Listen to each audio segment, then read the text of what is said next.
Have you ever looked at your VFX and thought, something feels weird? Like, something's missing. Today's video is about the environmental impact of VFX. And no, I'm not talking about your machine's energy costs to make VFX. I'm talking about the impact that your VFX has on the environment in-game. This is one of the aspects of VFX that I often overlooked when I first started, and I don't want you to make the same mistake. So let's talk about it. When I made VFX, I only thought about its interactions with the concerned entities like the player and the target, and often forget that both of these entities live inside an actual world inside the game. So it's important to also think about the interaction your VFX has on that world.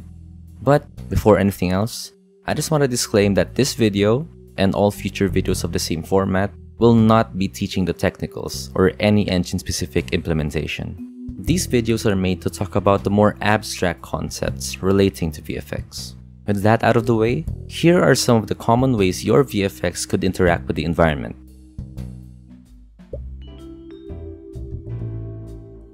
Let's take our intro clip as an example. It's filled with bright and fiery elements that, with the help of bloom, really stand out in our scene. But bloom can only do so much. We can take it a step further and add actual lights to these bright elements. Here, we add a soft flash of light when the egg spawns, a constant light for the egg itself, and another flash for when it drops. We add a much longer and stronger flash of light when the portal opens up, attach a light to the phoenix itself, and finally, another strong flash of light when the impact happens.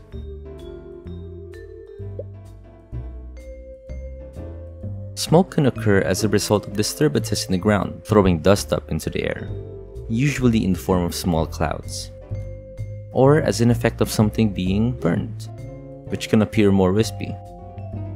So let's hop back in and add some smoke. We can add a constant outward motion of smoke when the portal bursts open, and another outward burst when the phoenix flies up. Another burst of smoke also helps at the moment of impact, and to top it all off, we can add some wispy smoke around the point of impact to really let that explosion set in. The smokes, though subtle, emphasize the power and direction of any moment in your VFX. Cracks are a great indicator for the amount of force that's been applied to an area. How you style your cracks is up to you.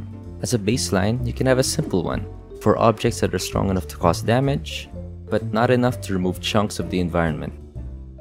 To take it a step further, you can play around with shaders to add some depth to your cracks and imply a more powerful force than our simple one from before. And if you want to take it another step further, you can make an actual 3D model of the crack. Whatever you choose to do, make sure that it makes sense for the amount of power that you want to communicate. Since our phoenix explosion is a bit grand, I made a special crack with a shape similar to the portal and added finer details like smaller cracks, which I think works pretty well for our VFX.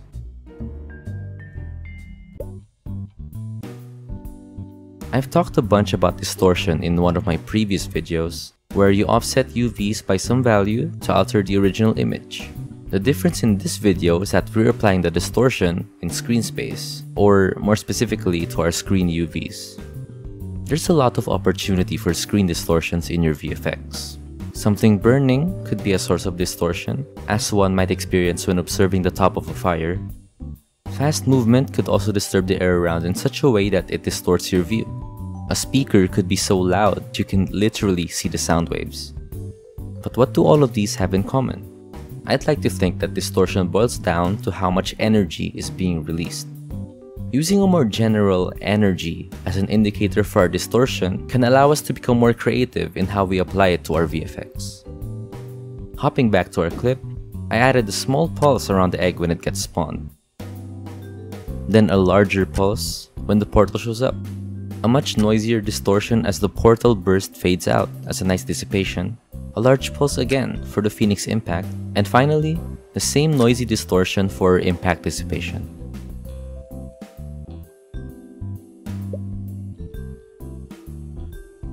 The camera is arguably one of the biggest components to how your player experiences your game. as it is the interface that connects the player in the real world to the player in your game's world.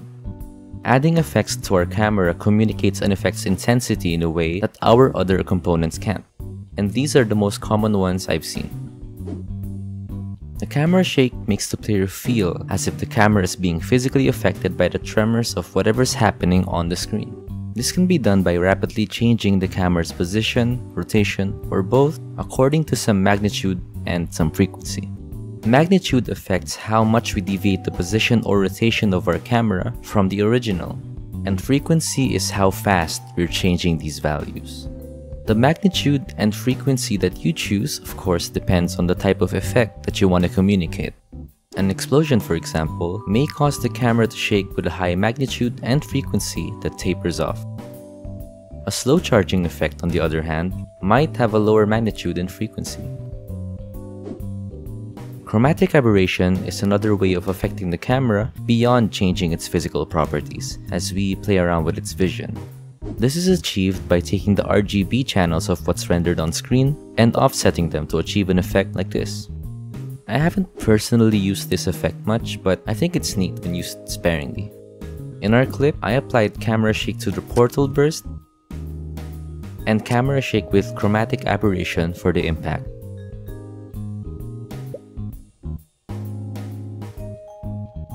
Your target is also part of the environment, so apply the effects that make sense for your target. To throw it back a little, I'll be referring to my avatar VFX as an example. I applied a bunch of effects on the target dummy depending on the element being used.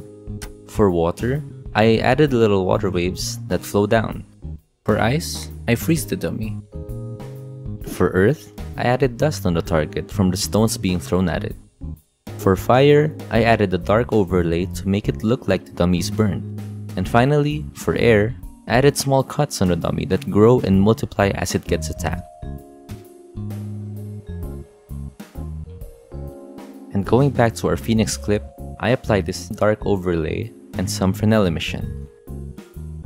So far, we've talked about the impact that our VFX has on the environment, but we should also think about the impact that our environment has on the VFX.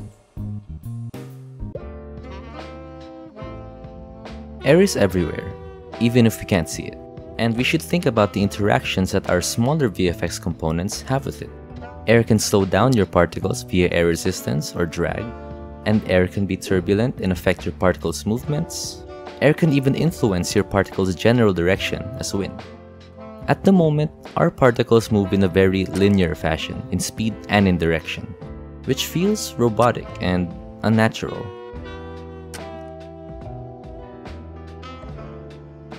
We changed this to have a fast initial velocity but with some air resistance, so it slows down over time. We also add turbulence to randomize their movement. Now our particles feel a lot more natural.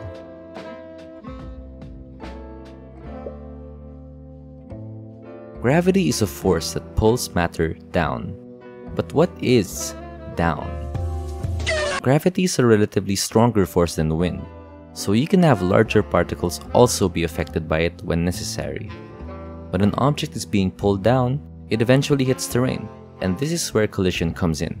Collision is a simple but very effective way of making your VFX feel like it's part of the world, as it is a direct way of making the VFX interact with the environment through your engine's physics. Your object can either bounce off terrain and continue along its new trajectory, or it can come to a stop once it hits terrain. For this one, I changed our target's effect on hit. Upon impact, our target now shatters into a couple of pieces, along with the ground beneath it. These chunks of the target and the ground fly upwards, and then gravity pulls them down until they hit terrain, where they bounce off, until all kinetic energy is lost. With all that done, I think it's time to do a little comparison shot.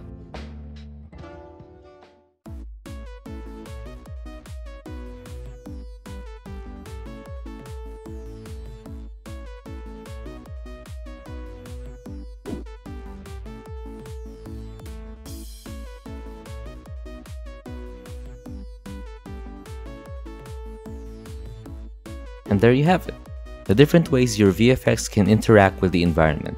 This is a great way to level up your VFX in terms of how it looks overall and how it immerses the player in your game. I will say that this isn't a "you have to apply these all the time" type thing. These are all just suggestions, and you can decide where and how to apply any of them to your own VFX. I also may have missed some other ways that the environment and VFX can interact, and if so, please let me know in the comments. And if you have any questions or suggestions, also let me know down there. Hope this video helped you out one way or another. Thank you for watching, and I hope you have a great day. I just want to give a special thanks to Chris Sayers, as this video is partially inspired by him. Last year, he had a full portfolio review service up on his Ko-fi, which I availed. And a couple of points in the review was to put more focus on the connection between my VFX and the environment. I'll put the link in the description if you want to check it out. And I'll link his ArtStation page as well so you can check out his amazing VFX work. And special thanks of course to my patrons as well for the support.